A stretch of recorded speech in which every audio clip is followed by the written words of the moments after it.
Please, you must listen to me. I beg you, this is madness. Why are you so unmoved? I cannot bear this silence. Coachman, take me home. My voice cracked through the cold night air like a whip. The horses did not stop. The carriage did not slow. And the man sitting across from me in the darkness did not even flinch.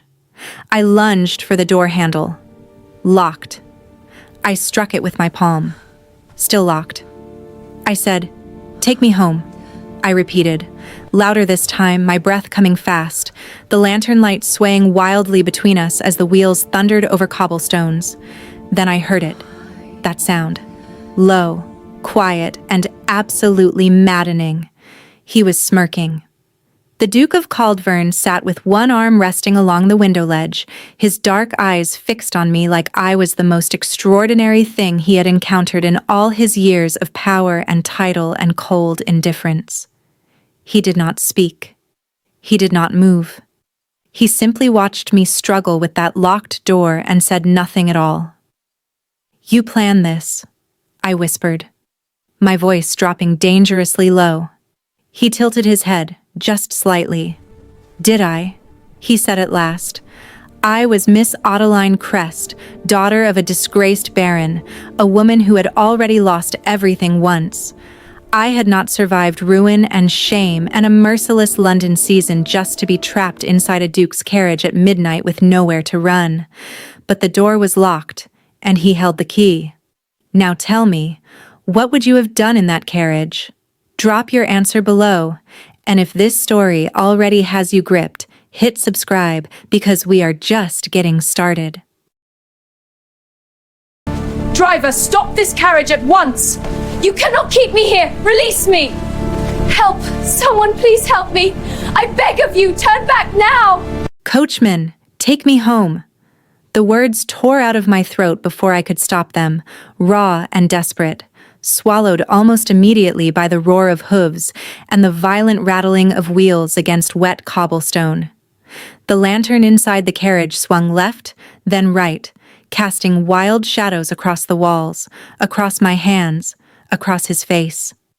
His face. I had made a terrible mistake getting into this carriage. It had all happened so fast. The Hargrove ball had ended in disaster, as most things in my life tended to do. Lady Portsmouth had announced, in front of half of London's finest, that my father's debts had finally caught up with our family name.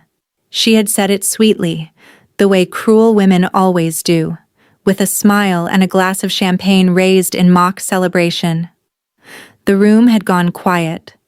Every eye had turned to me, and I, Miss Ottoline Crest, daughter of the late Baron Crest of Dunhollow, had done the only dignified thing available to me. I had walked out, head high, back straight, hands steady, though my heart was in pieces on that ballroom floor. I had stepped into the cold night air and called for a carriage. Any carriage. I had not looked properly. I had not thought clearly.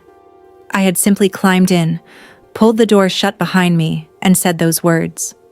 "Coachman, take me home." And then the door across from me had opened, and he had stepped in. The Duke of Caldverne did not ask permission. Men like him never did. He simply folded himself into the seat opposite mine with the ease of a man who believed every room, every carriage, every space in England belonged to him by birthright. He had removed one glove, then the other, and set them on his knee without a word. I had stared at him. "This is my carriage," I said. "No," he replied without looking up. "It is mine." I had opened my mouth, closed it, looked out the window at the Hargrove House still glowing behind us, already growing smaller, already too far to walk back to in the dark. "Then I will get out," I said firmly. "We are moving," he pointed out. "Then stop the carriage." He had looked at me then, for the first time, fully and without apology. His eyes were dark, the kind of dark that had no warmth in it, or perhaps too much warmth buried so deeply it had forgotten how to surface. His jaw was sharp. His expression was unreadable. He was perhaps 30, perhaps older. It was impossible to tell with men who had never known a single day of real suffering. "Coachman, take me home," I said again, louder, directing my voice upward toward the driver's box. The carriage did not slow. I turned back to the Duke with fury rising hot in my chest. "Your driver is ignoring me." "My driver follows my instructions," he said simply. "And what instructions did you give him?" He was quiet for a moment. Then, almost to himself, he said, "To drive." I reached across and tried the door handle. It turned but did not open. I tried again, harder, my fingers white against the iron. Still nothing. I looked at him. He looked back at me. And there, just at the corner of his mouth, was the beginning of something that made my blood boil. A smirk. "You locked it," I said. The words coming out very quiet and very dangerous. He said nothing. Duke of Caldverne. I spoke his full title deliberately, the way one speaks to a man who needs reminding that titles are not shields. "You will unlock this door, you will stop this carriage, and you will allow me to leave." He tilted his head slightly to the right, as though my demands were mildly interesting to him, the way a puzzle might be interesting, something to observe rather than obey. "You were at the Hargrove ball," he said. It was not a question. "That is none of your concern," I said. "Lady Portsmouth was rather vicious tonight," he continued, as though I had not spoken. "Even by her own standards." Something sharp moved through my chest. I did not want him to speak about that. Not him. Not anyone. Certainly not a man who had probably stood in that ballroom and watched my humiliation the same way everyone else had, with mild curiosity and no intention of intervening. "Stop the carriage," I said again, my voice cracking just slightly at the edge. He heard it. I saw something shift in his expression, something brief and almost imperceptible, but it was there. His eyes moved over my face, not with cruelty, but with a kind of careful attention that unsettled me more than cruelty would have. "Where do you live?" he asked. "That is not your business." "It is, if I am to take you there." "I did not ask you to take me anywhere. I asked you to stop so I can find my own way." "It is past midnight," he said. "You are a woman alone on a London street with no chaperone and no footman. That is not a situation I will contribute to." I laughed, and it came out brittle and humorless. "How noble of you! And locking a woman inside your carriage against her will is somehow the more honorable choice?" He did not answer that. The carriage hit a rough patch of road and lurched sideways. I grabbed the edge of my seat. The lantern swung again, and for one suspended moment the light caught him differently, and I saw something I had not noticed before. A long, thin scar running from just below his left ear to the edge of his jaw. Old, silvered with time, the kind of mark left not by accident, but by intent. I looked away quickly. "Dunhollow," I said at last, because I was tired and the streets were dark, and I had already lost too much pride tonight to lose my safety as well. "The Crest House on Dunhollow Lane." He leaned forward and knocked twice on the roof of the carriage. A moment later, the driver's voice came down. "Your Grace?" "Dunhollow Lane," the Duke said. "Yes, Your Grace." And just like that, the carriage changed direction. I sat back and pressed my spine against the seat and stared at the small oval window and tried very hard not to look at him again. Outside, London rolled past in fragments. A lit tavern window, a flower seller's abandoned cart, a cat crossing the road with the slow dignity of something that belonged to no one. I envied that cat enormously. "You should not have been alone tonight," he said suddenly. "I was not alone. I was at a ball surrounded by 300 people." "That is not what I mean." I turned to look at him despite myself. He was watching the window now, his profile sharp and still against the darkness outside. "Then what do you mean?" I asked. He did not answer immediately.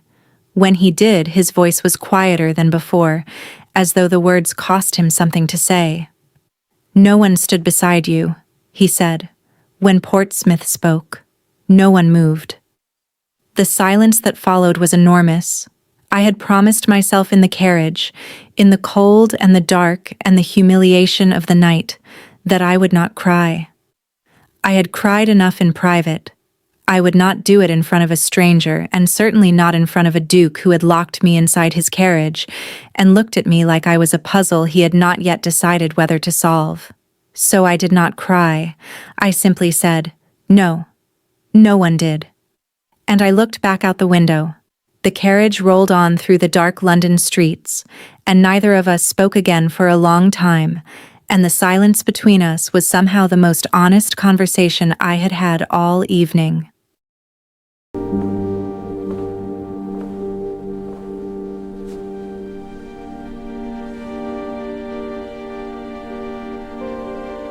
The carriage stopped on Dunhollow Lane, and I did not wait for a footman.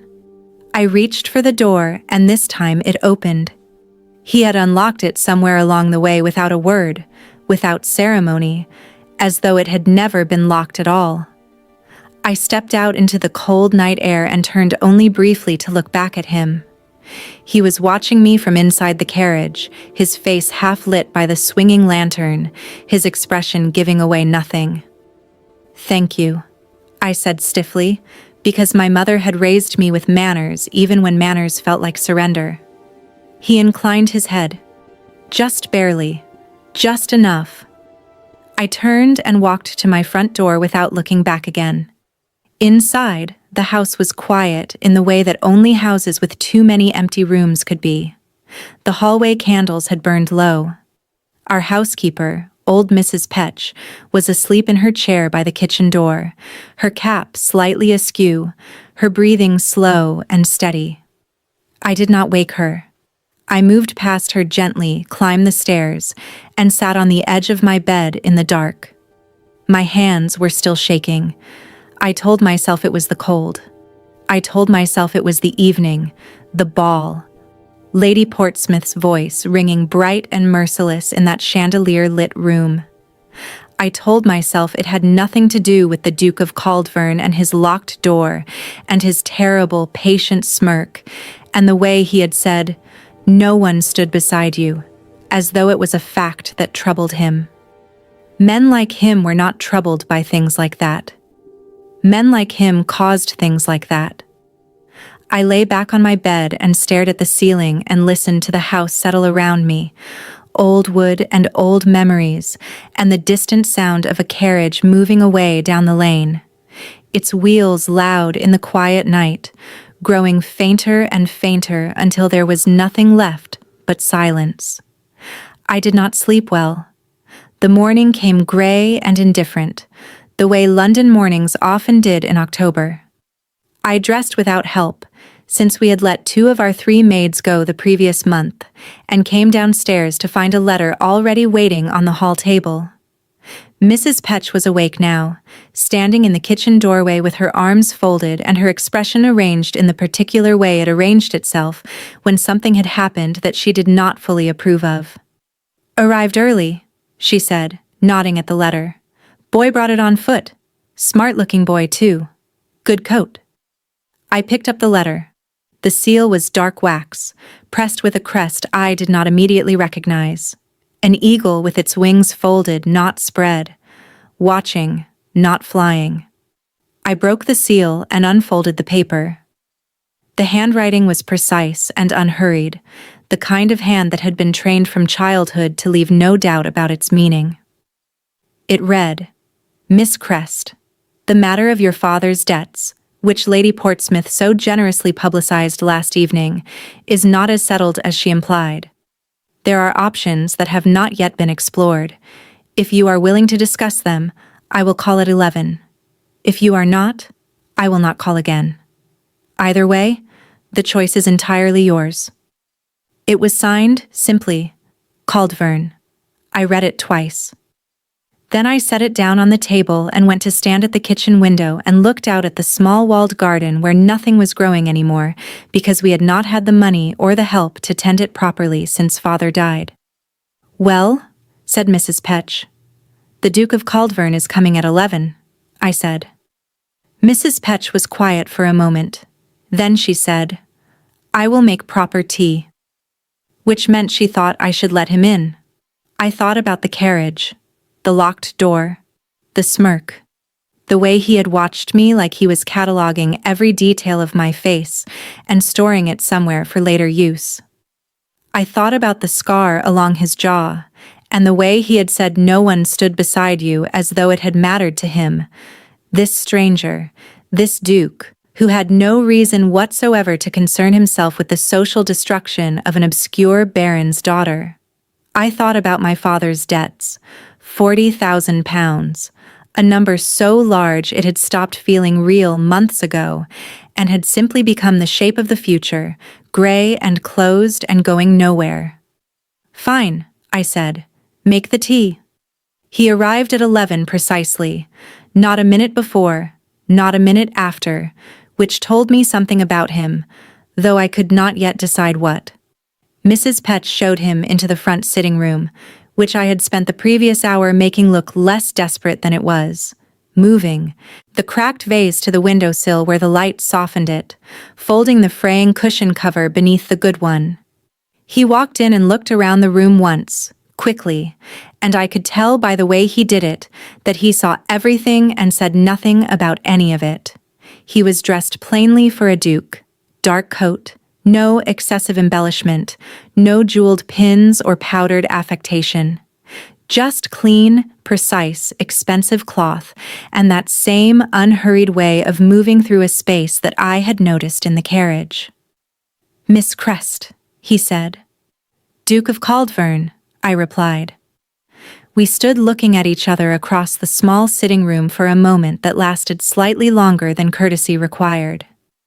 "Sit down, please," I said, because my mother's voice was still somewhere inside me, arranging things properly even when nothing was proper. He sat. I sat across from him. Mrs. Petch appeared with tea, set it down with great dignity, and disappeared, though I was entirely certain she remained directly on the other side of the door. "You mentioned options," I said, not wanting to waste time on pleasantries that neither of us meant. "Regarding my father's debts." "Yes," he said. "What options?" He lifted his tea, looked at it briefly, set it back down.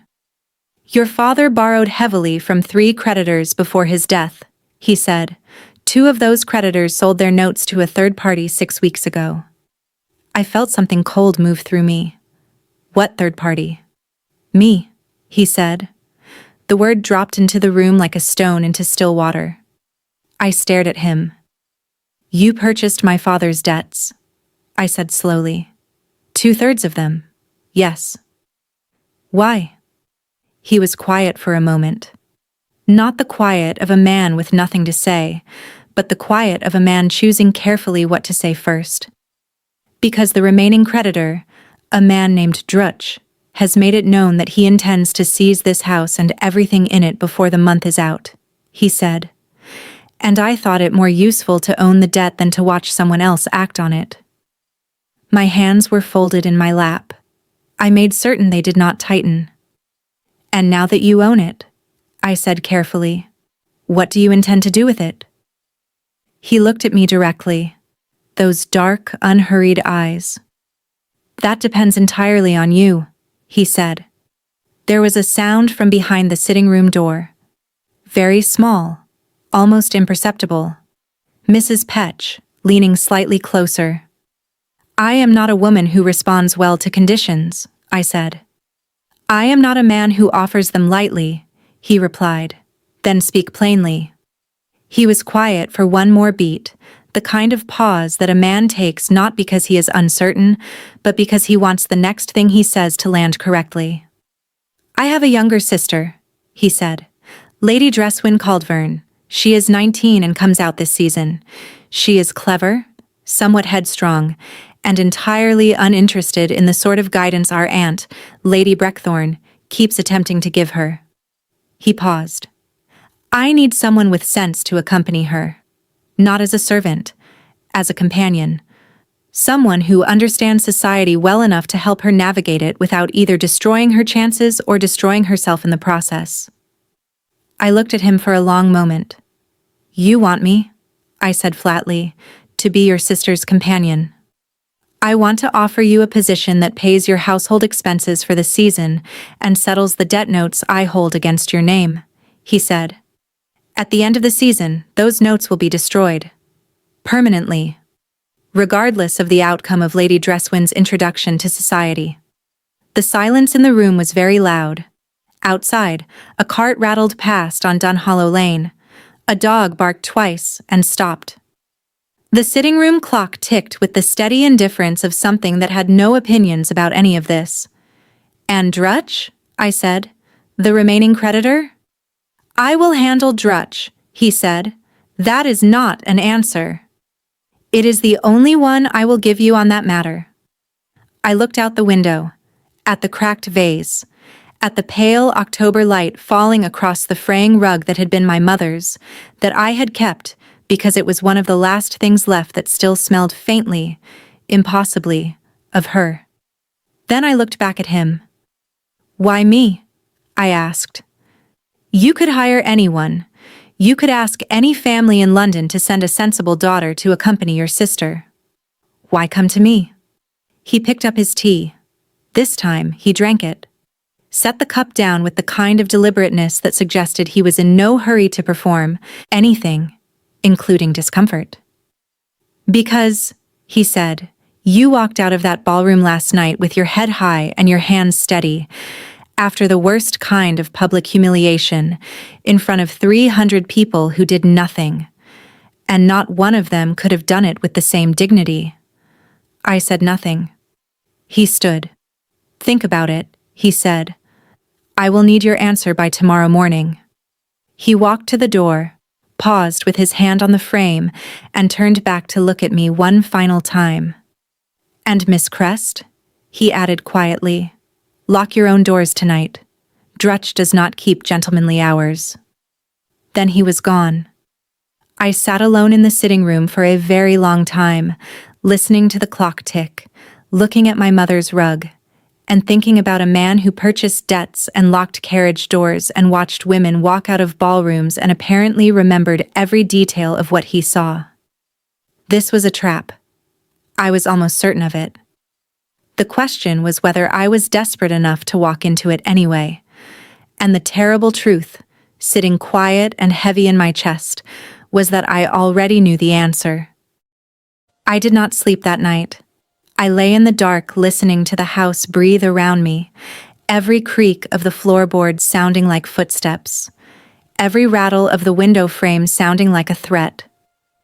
Drutch does not keep gentlemanly hours. The Duke's words sat in my chest like a cold stone, and I pulled my blanket tighter and stared at the ceiling and thought about a man I had never met who held the last third of my father's debt and apparently had no intention of being patient about it. At 2:30 in the morning, I heard it. A sound. Low and deliberate, coming from below. Not the house settling, not the wind. Something else. The soft, careful sound of someone who did not want to be heard. I was out of my bed before I had fully decided to move. I wrapped my shawl around my shoulders and took the small candle from my nightstand and moved to the top of the stairs. Below, the hall was dark. Mrs. Petch's room was at the back of the house. She would not hear anything from there. I stood very still and listened. The sound came again, from the direction of my father's old study. I went down the stairs one at a time, pressing my feet to the edge of each step where the wood was less likely to complain. I reached the bottom, crossed the hall, pressed my palm flat against the study door. It was warm. Someone had been in this room recently, long enough to bring warmth to a door that was always cold. I pushed it open. The window was unlatched. The curtain moved slightly in the night air. On my father's desk, 3 of the drawers had been pulled open and rifled through, papers scattered. The small locked box where father had kept his correspondence forced open and emptied. I stood in the doorway holding my candle and feeling something shift permanently inside me. This was not a warning. This was a message. Someone had come into my home, in the dark, while I slept, and gone through every private paper my father had ever owned, and whatever they had been looking for, I did not know. But the fact that they had come at all told me that the Duke of Caldverne had not been speaking idly when he told me to lock my doors. I crossed to the window and looked out into the lane. Nothing. Only darkness and the distant glow of a street lamp at the far end of the road and the shadow of a cat moving along the top of the garden wall. But on the windowsill, caught beneath the latch, was a small folded card. I picked it up, opened it. 3 words, written in a hasty and unsteady hand. Pay or leave. I closed the card, set it down, stood in the cold study surrounded by my father's scattered papers, and breathed very carefully through the fear that was trying very hard to become panicked. Then I went back upstairs, sat at my writing desk, and wrote a single line on a clean sheet of paper. I accept your offer. Miss O. Crest. I sealed it, addressed it to the Duke of Caldverne, and at first light, I sent it with the baker's boy who came each morning for Mrs. Petch's order, because I had no footman and no proper messenger, and pride, at a certain point, simply had to step aside for survival. The reply came within the hour. Good. My carriage will collect you at noon. Bring whatever you need for the season. C. I stared at that single initial for a moment longer than I should have. Then I told Mrs. Petch to start packing. She did not ask questions. She simply pressed her lips together in a way that meant she had several opinions she was choosing not to voice, and went upstairs to begin folding things. At 10:30, while I was in my room deciding what little I had that was still worth bringing, I heard the front door. Not a knock. A knock, and then an immediate opening, as though whoever was on the other side had decided the formality of waiting was beneath them. I came to the top of the stairs and looked down. A man I had never seen before was standing in my hallway. He was broad and pale, with a heavy coat that had seen better years, and a way of standing that took up more space than it needed to. He had small eyes set close together above a wide, flat nose, and he was looking around my hallway with the casual possessiveness of someone tallying up what things were worth. Miss Crest, he said, without looking up at me, still surveying the hallway. You are in my home, I said from the top of the stairs, my voice very steady, without invitation. He looked up then. His small eyes moved over me with the same appraising quality he had given the hallway. Drutch, he said, simply, as though the name was enough, as though it explained and excused everything. I know who you are, I said. Then you know why I am here. Get out of my house. He smiled. It was not a pleasant smile. It was the smile of a man who had never once been made to feel the consequence of his own behavior and had long since stopped expecting any. You have until the end of the week, he said. After that, this house and all its contents become mine, including that rug in the sitting room. Pretty thing. Shame it's so worn. He had seen the rug. He had been inside my sitting room. He had been inside my house before today, and not last night for the first time. The thought moved through me cold and clarifying. You have until the count of 5 to leave through that door, I said, or I will scream loud enough to bring every neighbor on this lane to their windows, and I will tell each one of them exactly who you are and what you have come here to do. And then we will see how your other debtors feel about a man whose name is known for breaking into the homes of young women in the night. Something moved across his face. Briefly. Just a flicker of something recalculating. Then he settled his coat on his shoulders, gave the hallway one last sweeping look, and walked back through the front door without another word. I gripped the banister until I heard the door close. Then I sat down on the top step and put my face in my hands and shook for exactly 1 minute. After that, I stood up and went back to packing. At noon, the Duke's carriage arrived. It was not the same carriage as the night of the Hargrove ball. This one was larger, with 2 footmen on the rear board and a driver who kept his eyes forward and his expression professional. One of the footmen came to the door and took my 2 trunks without a word. Mrs. Petch stood in the doorway watching with her arms folded and her eyes bright in a way that I was choosing not to examine too closely. "I will send money for the household by the end of the week," I told her. "Never mind about that," she said, which meant she minded very much, but was too proud to say so. "Lock every window," I said. "Everyone. And if a man named Drutch comes to this door again, you do not open it. Not for any reason." She nodded. Her jaw was set in the way it set itself when she was frightened but refusing to be. I got into the carriage. The Duke of Caldverne was not in sight at this time. There was, however, a young woman. She was sitting with her feet tucked up beneath her on the seat, which was not how young ladies were supposed to sit, reading a small leather-bound book that she did not lower when I got in. She had dark hair escaping from its pins in several directions, sharp cheekbones, and the same quality of stillness I had noticed in her brother, except that on her, it looked less like control and more like concentration. She lowered the book an inch and looked at me over the top of it. "You are Miss Crest," she said. "I am," I said. "I am Dresswin," she said. "My brother says you are sensible." "That is kind of him." "He did not mean it kindly," she said, returning to her book. "He meant it practically. He means most things practically." I looked at her for a moment. Then I settled back in my seat and looked out the window as the carriage began to move, carrying me away from Dunhollow Lane and the worn rug, and the rifled study, and the life that had been shrinking around me for the past 2 years. "What are you reading?" I asked. She turned the book so I could see the spine. It was a treatise on land inheritance law.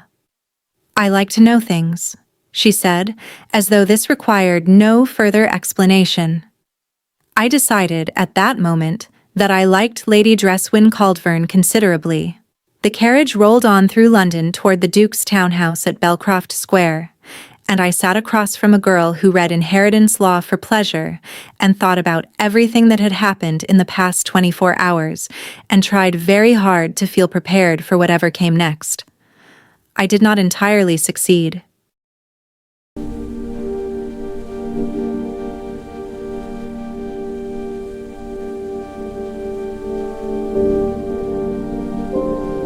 Caldverne House at Belcroft Square was not what I expected.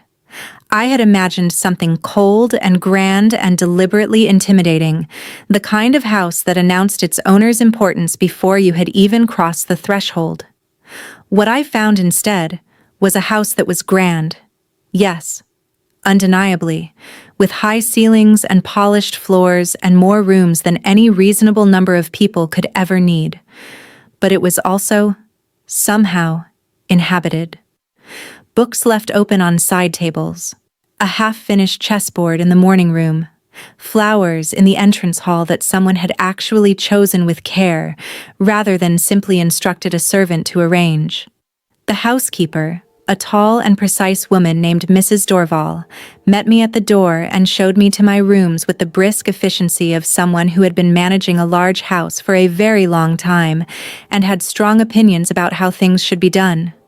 My rooms were on the 2nd floor, comfortable and well-appointed, overlooking the square's small central garden, where the October trees were stripping themselves bare in the wind.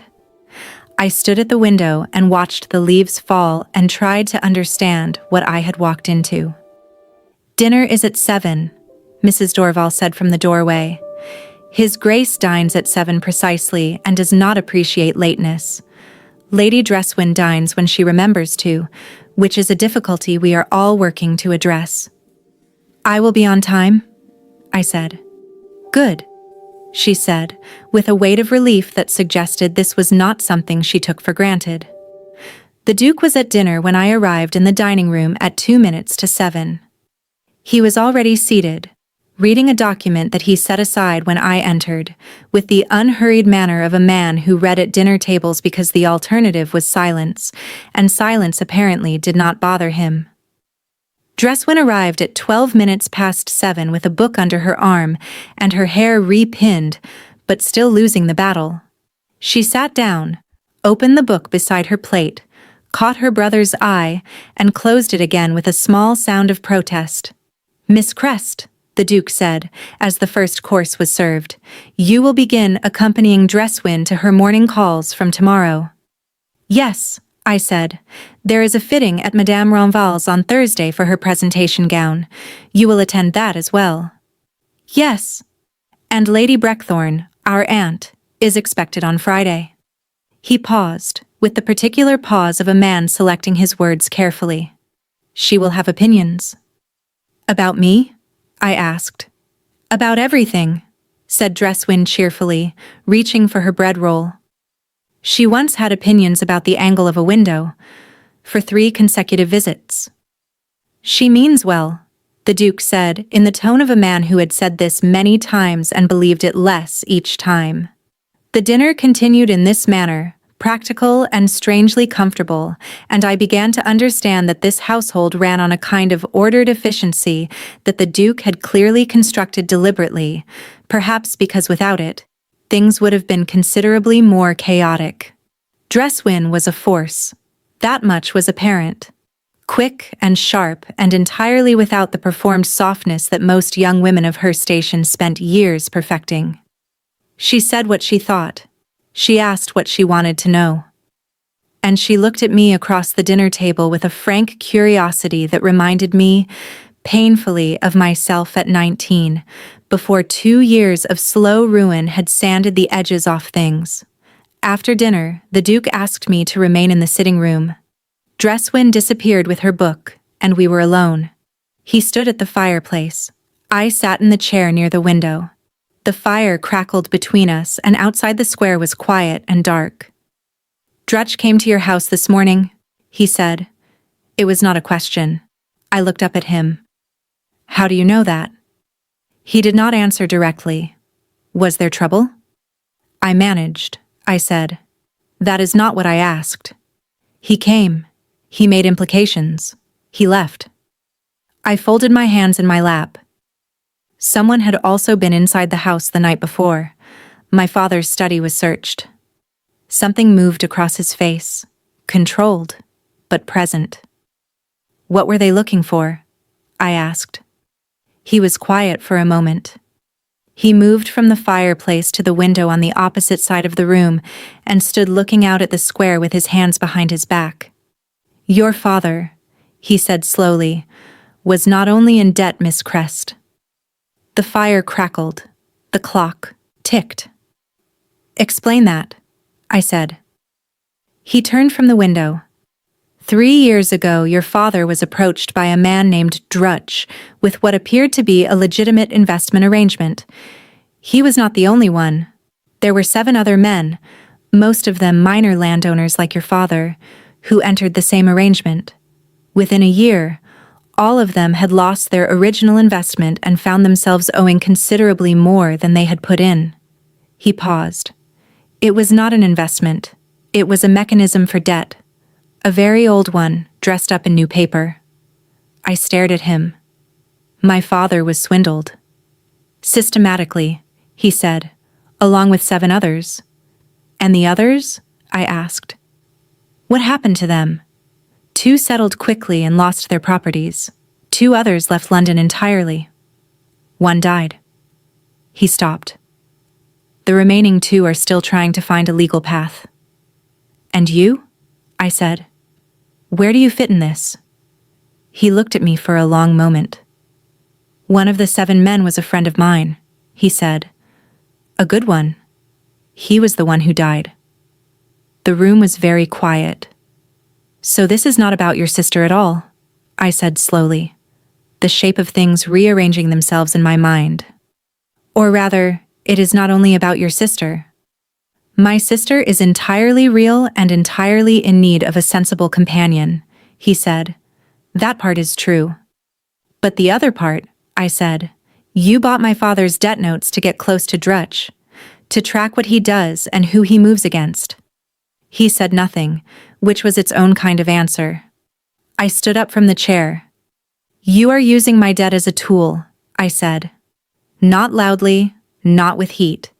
Just clearly, the way one states a fact that needs to be on the table between two people. I am removing your debt, he said.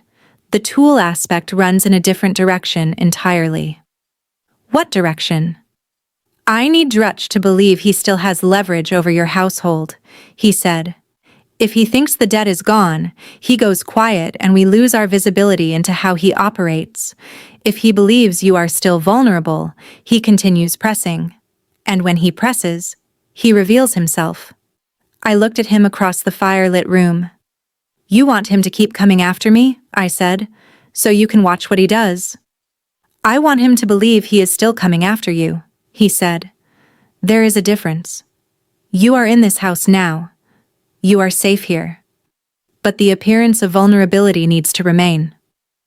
And you did not think to tell me any of this before I agreed to come here? Would you have come? He asked. I said nothing. Would you have trusted me with this information before you had any reason to?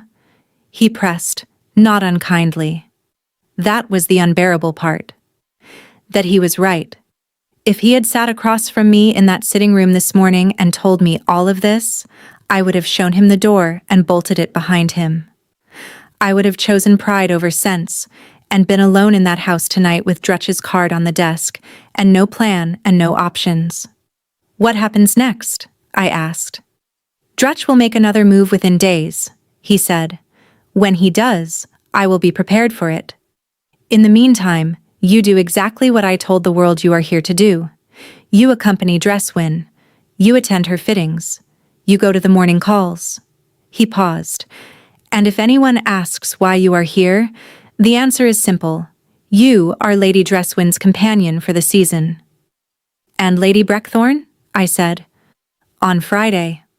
Something passed across his face that might, in another man, have been the beginning of humor. Lady Breckthorn, he said, is the most formidable woman in 3 counties, and she will interrogate you within 10 minutes of arriving. She will ask about your family, your education, your opinions on several things that are none of her business, and the angle of your posture. And what do I say to her? The truth, he said simply. She can smell a performance at 40 paces, and she has no patience for one. I looked at him. One more question, I said. He waited. The night of the Hargrove ball, I said. When you got into that carriage. Was that also planned? The firelight moved across his face. He was quiet for a long moment, and I watched his expression with the careful attention of a woman who had learned that what people chose not to say was frequently more informative than what they did. No, he said at last. Just that one word. Simple and flat, and carrying, somehow, the weight of something considerably larger than a one-word answer. Good night, Miss Crest, he said. Good night, Your Grace, I replied. I walked out of the sitting room and up the stairs to my rooms and sat at the window in the dark, looking out at the bare October trees in the square below, and thought about a man who had purchased my father's debts to avenge a dead friend, who had locked me in a carriage and then unlocked the door without fanfare, who said no and meant something far more complicated than the word itself contained. This was still a dangerous situation. Drutch was still out there. Whatever my father had been caught in was still unresolved. Lady Breckthorn was coming on Friday with her opinions and her 40-pace radar for dishonesty. And I was in the middle of all of it, in a house that smelled faintly of firewood and old books, with a girl who read inheritance law for pleasure, and a duke who looked at me like he was still working out what I was. I had walked into something much larger than a carriage, and the door, this time, was wide open. That was almost worse. Lady Breckthorn arrived on Friday at precisely 10 in the morning. I heard her before I saw her. Her voice carried through the entrance hall and up the staircase like a church bell that had decided it was also in charge of the sermon. She was giving Mrs. Dorval instructions about the placement of her coat. Then she was commenting on the flower arrangement in the hall. Then she was asking, in a voice that required no amplification, where the young woman was. I came down the stairs. She was standing in the center of the entrance hall with her coat already handed off and her eyes already on me before my foot touched the third step from the bottom. She was perhaps 60, with silver hair pulled back severely and the posture of a woman who had never once in her life permitted herself the luxury of a slouch. Her eyes were the same dark shade as the Duke's, sharp and unhurried, and taking in everything at once. She looked at me the way a magistrate looks at evidence. "Miss Crest," she said. "Lady Breckthorn," I replied, reaching the bottom of the stairs and meeting her gaze directly. She was quiet for a moment. Then she said, "You look like your mother." I stopped. "You knew my mother?" I asked. "Briefly. Years ago." She turned and walked toward the sitting room as though she had lived in this house far longer than I had. "Come. I want tea, and I want to talk to you before my nephew fills your head with whatever version of this situation he has decided to present." I followed her into the sitting room. She sat. I sat. Tea appeared with the efficiency that Mrs. Dorval applied to everything, and Lady Breckthorn looked at me across the low table with the expression of a woman who had decided honesty was less exhausting than ceremony. "He told you about the debt," she said, "and about Drutch." "Yes," I said. "Did he tell you about the trial?" I went very still. "What trial?" I said. She picked up her tea, set it down again, looked at me with something in her expression that was not quite pity, but was adjacent to it. "3 months ago," she said, "Caldverne presented evidence against Drutch to a magistrate. Documented evidence, names, figures, the full structure of the swindle laid out in precise detail." She paused. "The magistrate dismissed it. Every piece." "Why?" I asked. "Because Drutch," she said carefully, "has connections that reach considerably higher than a magistrate's court. Men in positions whose names I will not say in this room because walls in London are thinner than they appear." She folded her hands in her lap. The case was buried. Caldverne was warned, quietly and through unofficial channels, to let the matter rest. "And he did not," I said. "Because I already knew. I could see the shape of it clearly now." "He did not," she confirmed. "He has been building a second case, broader, stronger. One that cannot be dismissed by a single magistrate because it will not go to a single magistrate." She looked at me steadily. "He needs Drutch to act openly, aggressively, on record. He needs witnesses and documented incidents that form a pattern no one can argue away." "He needs Drutch to come after me," I said. "He needs Drutch to come after you visibly," she said. "Yes." I sat with that for a moment. The fire crackled. Outside the square was bright with cold autumn sun. "Why are you telling me this?" I asked. "He did not."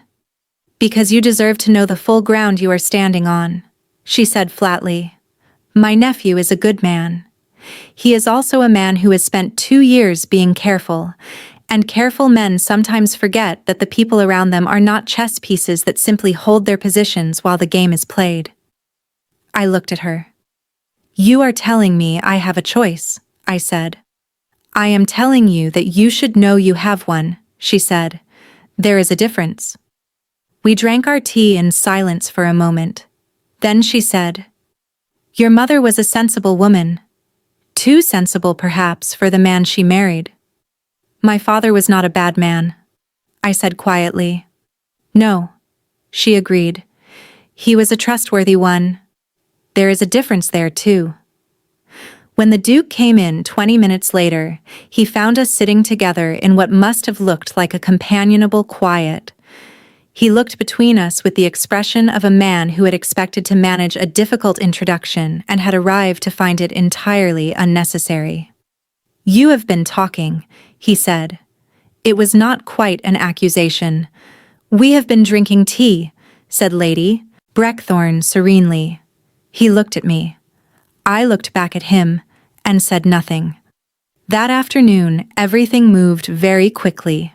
A letter arrived for the Duke at 2:30. I was in the library with Dresswin, going over the list of calls they were expected to make the following week, when I heard the Duke's voice from the study across the hall, sharp and controlled in the way that suggested something had gone wrong. I heard another voice too, lower, a man I did not know. Then the Duke appeared in the library doorway. "Miss Crest," he said, "I need a moment."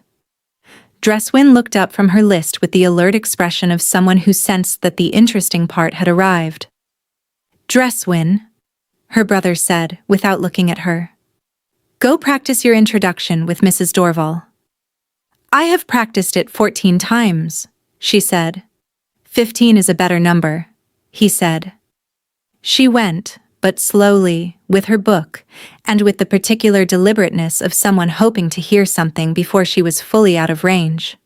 The Duke closed the library door and turned to me. "Drutch has filed a formal complaint with the County Records Office," he said. "He has submitted the debt notes with a request to have this address listed as a secondary claim against the Crest estate, which means your name is now attached to a public record that links you to the outstanding debt." I felt the blood leave my face. "He cannot do that. The Dunhollow house is the estate, not this address." "He has done it," he said. "It is procedurally questionable, but it will take time to challenge. Time during which your name appears in a public debt register." He paused. "It will be noticed. People talk." "People already talk," I said. "Lady Portsmouth made certain of that." "This is different," he said. "A public register is a document. It follows you." He looked at me directly. "I am sorry. This was not supposed to happen this quickly. I underestimated how far he was willing to move." I stood up from the chair. Something was rising in my chest, and I needed a moment to identify it clearly before it came out of my mouth as the wrong thing. It was not simply anger, though anger was part of it. It was something older and more tiring, the feeling of being acted upon, of being the surface on which other people's plans left their marks. Drutch's greed, my father's trust, the Duke's careful strategy, all of it landing on me, on my name, on the life I was trying to hold together with increasingly inadequate materials. "You said I was safe here," I said. "You are safe here," he said. "Your person is safe. Your name is another matter, and I did not protect it well enough, and that is my fault." There was something in the way he said it. No deflection, no qualification. Just the plain shape of an admission from a man who did not make them easily.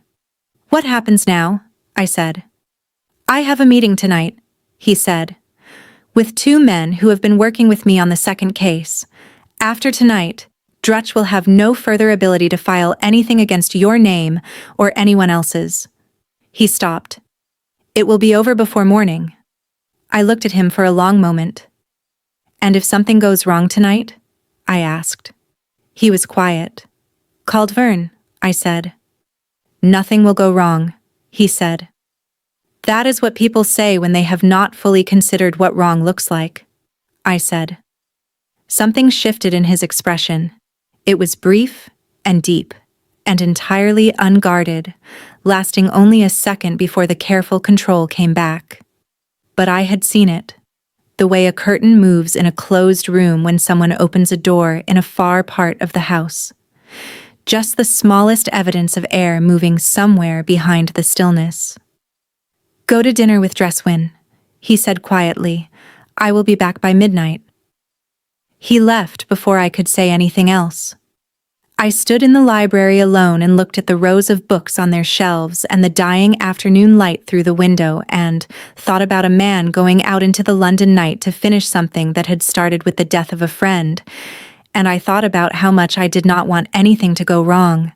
That feeling sat in my chest all through dinner and all through the evening, warm and persistent, and entirely inconvenient. Dresswin talked all through the meal with bright, sharp energy, covering 3 subjects before the second course arrived. She talked about the calls we would make the following week, about a particularly foolish thing a young lord named Petsworth had said at Lady Grenfall's card evening, about the inheritance law book, and a clause she had found that she considered both unjust and fascinating. She was watching me, too, between sentences, with the careful peripheral attention of someone who was pretending not to notice things while noticing everything. "He will be fine," she said, between the second and third course, without preamble. I looked at her. "I was not," I began. "You have checked the clock 4 times since we sat down," she said pleasantly. "And you have eaten approximately nothing." I looked at my plate. "He is very good at what he does," she said, more quietly now, the brightness dropping slightly from her voice to reveal something more genuine underneath. "He has been doing this for 2 years, planning and waiting and being careful." She paused. "He is also the most stubborn person I have ever known, which in this case is more useful than it sounds." "He told me he would be back by midnight," I said. "Then he will be back by midnight," she said simply. "He does not say things he does not mean?" I thought about that, about all the things he had said, and all the things he had not said, and the one word, "no," that had carried the weight of something much larger in the fire-lit sitting room on my first night in this house.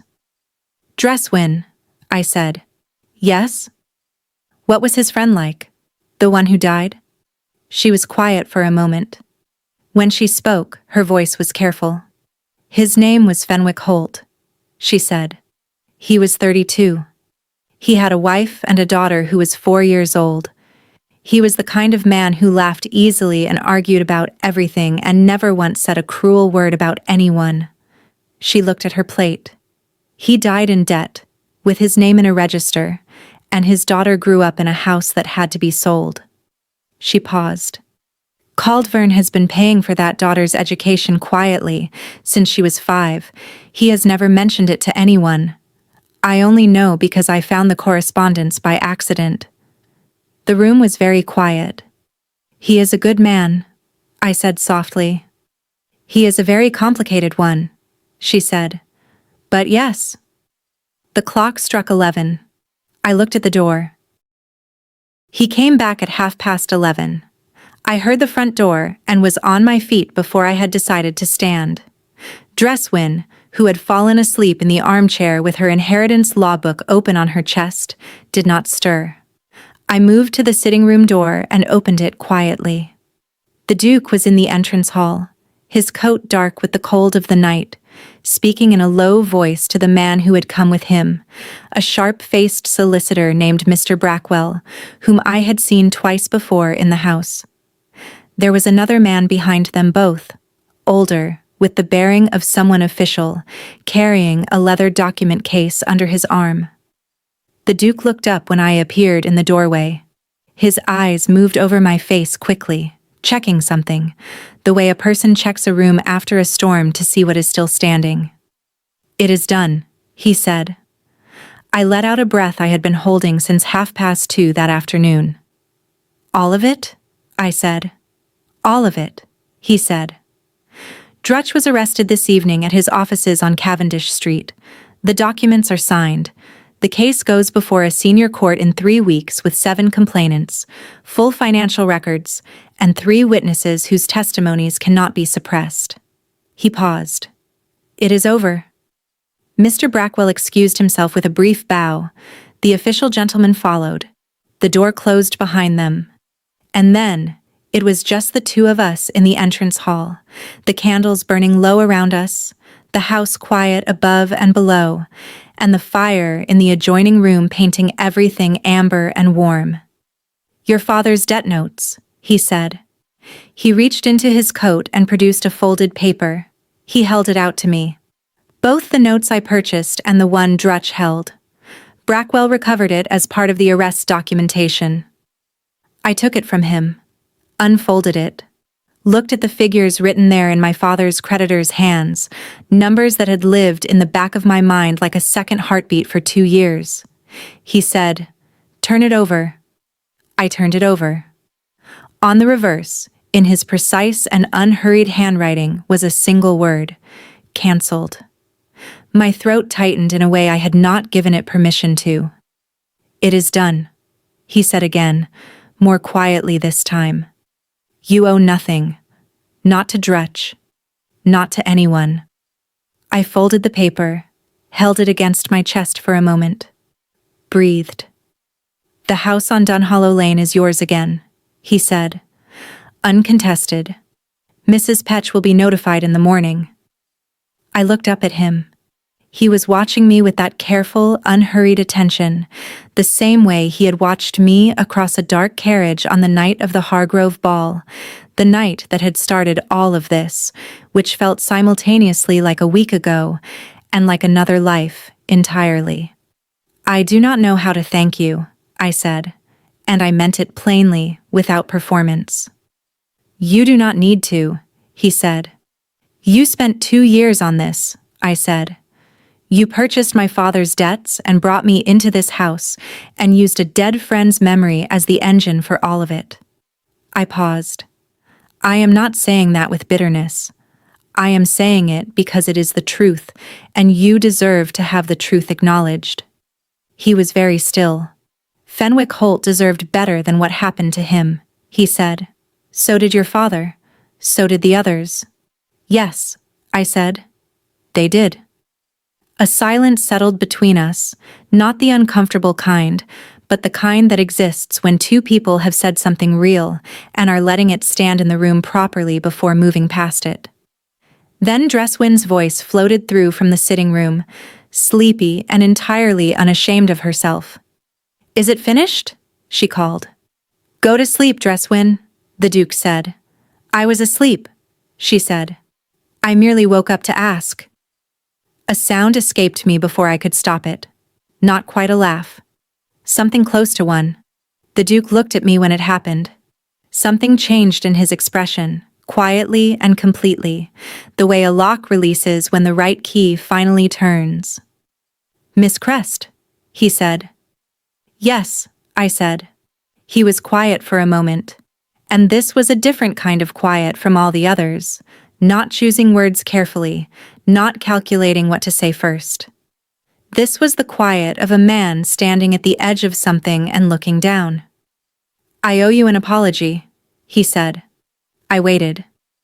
"The night of the Hargrove ball," he said. "I locked you in a carriage without your consent and gave you no real choice about where you were taken. I told myself it was for your safety, and that was true. But it was not the only reason." He paused. "I had seen you walk out of that ballroom and I did not want to lose sight of you." The candle near the window sputtered slightly in a draught. "That was presumptuous of me," he said, "and I am sorry for it." I looked at him for a long, steady moment. "You are apologizing for the locked door," I said. "I am," he said. "And the smirk?" I said. Something moved at the corner of his mouth. "That I am less sorry for." There it was again.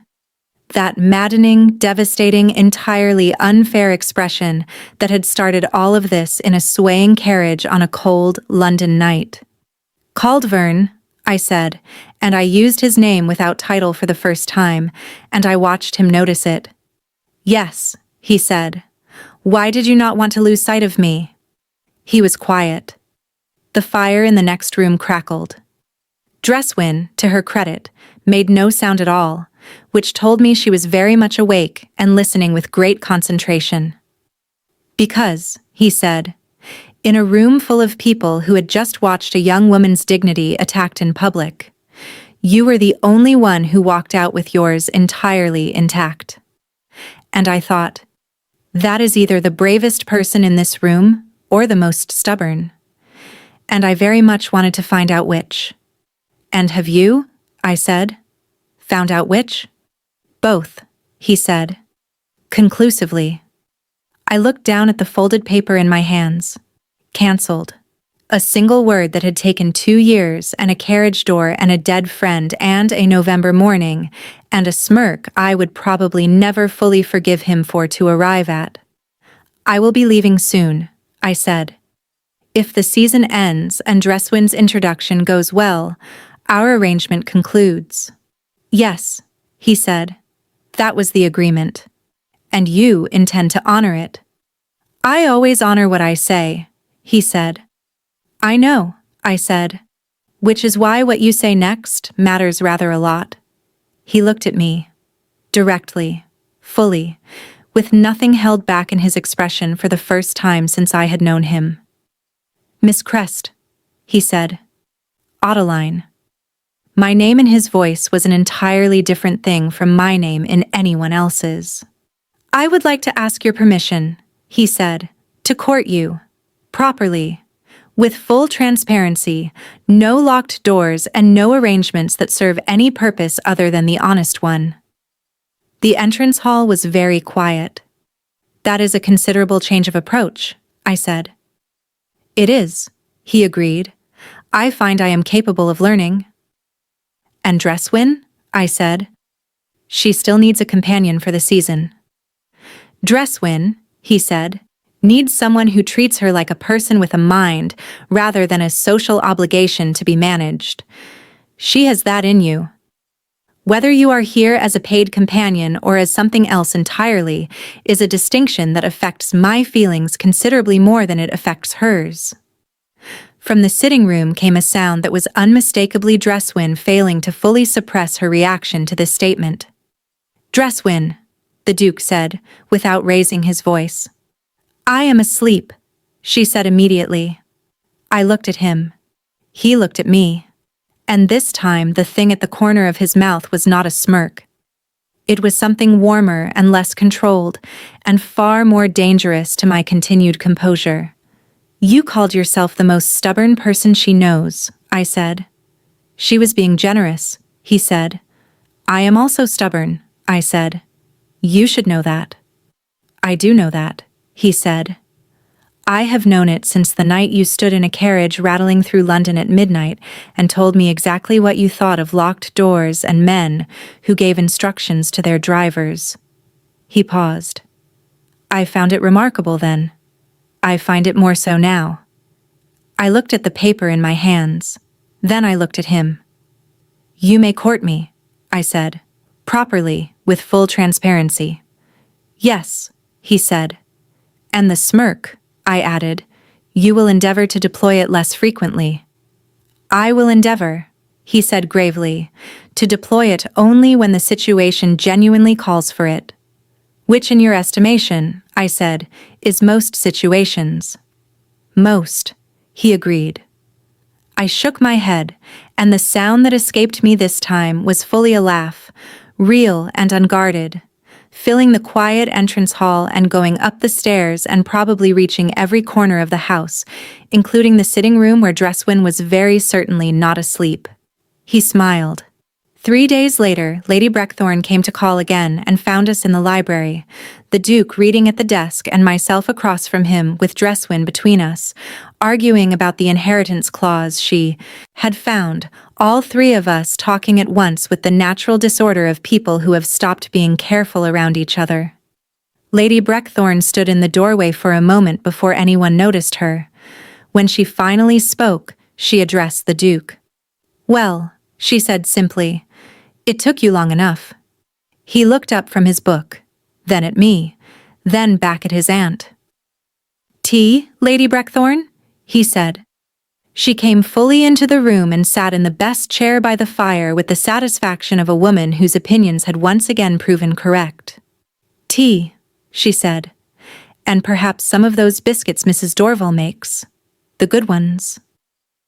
A month later, on a cold December morning with frost on the square's bare trees and a fire burning in every room of Caldverne House, the Duke of Caldverne asked me to marry him. He did not do it in a ballroom. He did not do it in front of 300 people or with any performance attached.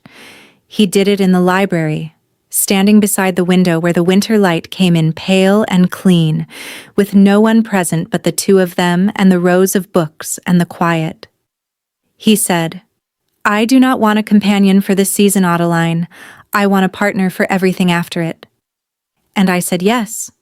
Not because my name was in a debt register and I had no other choice, not because I was grateful or frightened or out of options, but because he had looked at me walking out of a ballroom at my lowest point and seen something worth keeping. Because he had said no one stood beside me and meant it as a wound he intended to correct. And somewhere across London, on Dunhollow Lane, in a warm house with every window properly locked, Mrs. Petch sat in her chair by the kitchen door with a letter in her lap and a smile on her face, and her cap, for once, perfectly straight.